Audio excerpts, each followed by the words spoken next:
اچھا درود کے صیغے جو ہیں اس پر مفتی صاحب بڑی بات ہوتی ہے، نہیں جناب یہ صیغہ نہیں استعمال کرنا چاہیے، پڑھنا صرف درود ابراہیمی چاہیے، اس کے علاوہ کوئی درود نہیں، کوئی یعنی کہ سب کا لوگ رد کرتے ہوئے نظر آتے ہیں، اس کے جیسے وہ درود تاج کہتے ہیں شاذلی صاحب کا درود نہیں ہے، یہ مختلف لوگوں کی روایت۔ آپ فرمائیے اس کے صیغے اور اس کی فضیلت اور برکت کے حوالے سے میں چاہوں گا کہ ارشاد فرمائیے۔ اب مجھے یہ بتائیں کہ آپ اپنے شیخ کی اپنے والد کی تعریف کرتے ہیں تو صیغے بدل بدل کے نہیں کرتے؟ بالکل کرتے۔ میرے والد صاحب اتنے اچھے ہیں، کبھی کہتے ہیں کہ وہ مشہور ماشاءاللہ بڑے ایماندار تھے، کبھی کہتے ہیں بڑے امانت دار تھے۔ ارے بھائی تعریف میں صیغے چینج ہوتے ہیں، یہ تو آپ اس معاملے میں اسے محل نزاع بنا کر تم معاذ اللہ تم درود و سلام کو محل نزاع بنا رہے ہو، بالکل ایسے ہی، اور پھر اس کا مطلب یہ کہ تمہارے دل میں کوئی کجی ہے۔ کجی ہے، ہاں، ورنہ جس کے دل میں کجی نہیں ہوتی نا وہ کہتا ہے محبوبہ درود پاک پڑھو، چاہے کسی بھی صیغے کے ذریعے سبحان اللہ، سبحان کسی بھی جملے کے ذریعے ہو، کلمات کے ذریعے، بس درود پاک ہونا چاہیے، درود پاک ہونا چاہیے۔ اچھا یہاں پر میں ایک بات اور بھی عرض کروں کہ علماء فرماتے ہیں کہ ہم نے کئی روشن چہرے دیکھے، کئی روشن چہرے دیکھے، پر نور چہرے دیکھے، کیا عمل کرتے ہو؟ درود پاک پڑھتے ہیں۔ اللہ، تو جو اپنے چہرے کو پر نور بنانا چاہے تو وہ درود پاک پڑھ کے اپنے ہاتھوں کو اپنے چہرے پر مل لے، لیکن ضروری ہے کہ نمازوں کی پابندی رکھے، حقوق اللہ اور حقوق العباد کے معاملات کو صحیح رکھے۔ اور اسی طریقے سے کسی نے کیا خوب کہا نا کہ دکھوں نے تم کو جو گھیرا ہے تو درود پڑھو، غموں نے تم کو جو گھیرا ہے تو درود پڑھو، جو حاضری کی بلکہ میں کہوں جو حضوری کی تمنا ہے تو درود پڑھو۔ اچھا اب جہاں صیغوں کی بات ہے، دیکھیں صیغہ کلمہ کے لیجئے جو تخاطب کے انداز ہوتے ہیں۔ اچھا اب یہاں پر درود ابراہیمی بھی ہے، درود تنجینا بھی ہے، بلکہ میں کتاب میں پڑھ رہا تھا تو کم از کم 40 سے 50 صیغوں کے ذریعے مجھے نظر آئے، تو یہاں بیان ہم نہیں کر سکتے۔ تو درود ابراہیمی ہے، درود تاج ہے، درود تنجینا ہے، درود رضویہ ہے، قصیدہ بردہ شریف خود درود پاک ہے، دلائل الخیرات درود پاک ہے۔ اچھا اس کے علاوہ درود افضل الصلوات ہے، درود شہادت ہے، درود طہارت القلوب ہے، درود حاجات ہے، اور درود زیارت الرسول بھی ہے۔ یعنی یہاں پر آپ دیکھیں، آپ نے تعداد کی بات کی نا، تعداد کی بات یاد رکھیں کہ کسی نے 300 کی تعداد بتائی، کسی نے ہزاروں کی تعداد بتائی، علماء سے منقول ہے، اسلاف سے منقول ہے، لیکن میں کہتا ہوں کہ وہ تعداد مقرر کریں کہ جو آپ پڑھ سکتے ہیں، پڑھ سکتے ہیں۔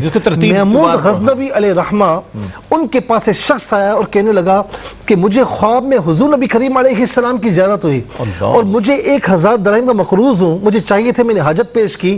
انہوں نے کہا اس کے پاس جا، تو کہا حضور میں کیسے بتاؤں کہ میں سچا ہوں؟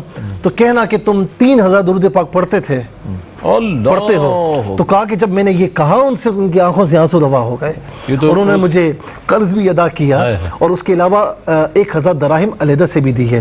تو بات یہ ہے کہ اب یہاں جو بات میں عرض کرنا چاہتا ہوں 3000 درود پاک نا، تو کسی نے ان سے کہا کہ حضور آپ 3000 درود پاک کب پڑھتے ہیں؟ تو کہا نہیں مجھے میرے شیخ نے ایک درود پاک بتایا تھا، وہ کہا کہ اس کو ایک مرتبہ پڑھو تو 1000 کا ثواب ملتا ہے۔ سبحان جی، تو مطلب کم تعداد میں ہو، زیادہ حضوری قلب کے ساتھ پڑھو، بس یہ شرط ہے۔ اچھا فضائل و برکات پہ تو مفتی صاحب نے بہت کلام فرمایا، ڈاکٹر صاحب نے، میں چاہتا ہوں اس پر بھی اعتراض کیا جاتا ہے بھائی کھڑے ہو کر نہیں پڑھنا، بیٹھ کر پڑھ لیں، لیٹ کر پڑھ لیں، اس پر بھی میں چاہتا ہوں کہ جو ہماری اصلاح فرما دیں ہمارے ناظرین کی کہ اس حوالے سے کیا ہے کام۔ دیکھیں صلو علیہ وسلم تسلیمہ جو ہے نا، یہ جو حصہ ہے یہ امر ہے، امر ہے، ٹھیک ہے نا، صلو یہ امر ہے۔ اچھا اب یہاں پر یاد رکھنا کہ ایک قرآن کا اصول ہے کہ جو آیت کریمہ مطلق ہوگی اسے مقید نہیں کر سکتے، المطلق یجری علی اطلاقہ، کہ مطلق اپنے اطلاق پر جاری ہوتا ہے۔ قرآن نے نہیں کہا کہ بیٹھ کر پڑھنا، قرآن نے نہیں کہا کہ کھڑے ہو کر پڑھنا، دیکھیں نماز کا معاملہ ہے نا تو وہ ساری تصریحات موجود ہیں۔ تو تمام علماء یہ فرماتے ہیں مفسرین کہ اس اطلاق کو اطلاق پر ہی جاری کیا جائے، کوئی کھڑے ہو کر پڑھے صحیح ہے بالکل، کوئی بیٹھ کر پڑھے کوئی مسئلہ نہیں ہے، کوئی لیٹ کر پڑھے معذوری کے عالم میں کوئی مسئلہ نہیں ہے، سوتے سوتے پڑھے کوئی مسئلہ نہیں ہے۔ ہاں اتنا ضرور ہے کہ کھڑے ہو کر پڑھنے والا بیٹھ کر پڑھنے والے پر اعتراض نہ کرے، اور بیٹھ کر پڑھنے والا یہ کہے کہ یہ کھڑے ہو کر پڑھ رہا ہے، یہ کھڑے ہو کر نہیں کرنا چاہیے۔ یاد رکھیں اپنے والد اپنے شیخ، اپنے استاد، اپنے باس کی آمد کے وقت کھڑے ہو جاتے ہیں. جب سرکار کی بارگاہ میں کھڑے ہو کر نہ پڑھا جائے تو میں سمجھتا ہوں کہ ادب یہ کہ کھڑے ہو کر پڑھا جائے. اتنا ضرور ہے کہ کھڑے ہو کر پڑھنے والا یہ نہ کہے کہ تم بیٹھ کر کیوں پڑھ رہے ہو. ہر ایک کی مرضی ہے، قرآن نے مطلقاً جاری کیا ہے.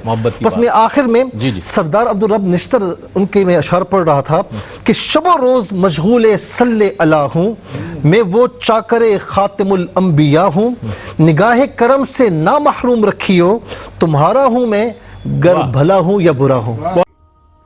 ناظرین، اگر آپ ایسی ہی مزید ویڈیوز دیکھنا چاہتے ہیں تو ہمارا ARYQ کا چینل سبسکرائب کیجئے اور بیل آئیکن کا بٹن دبانا نہ بھولیے تاکہ آپ سے کوئی پسندیدہ پروگرام مس نہ ہو جائے.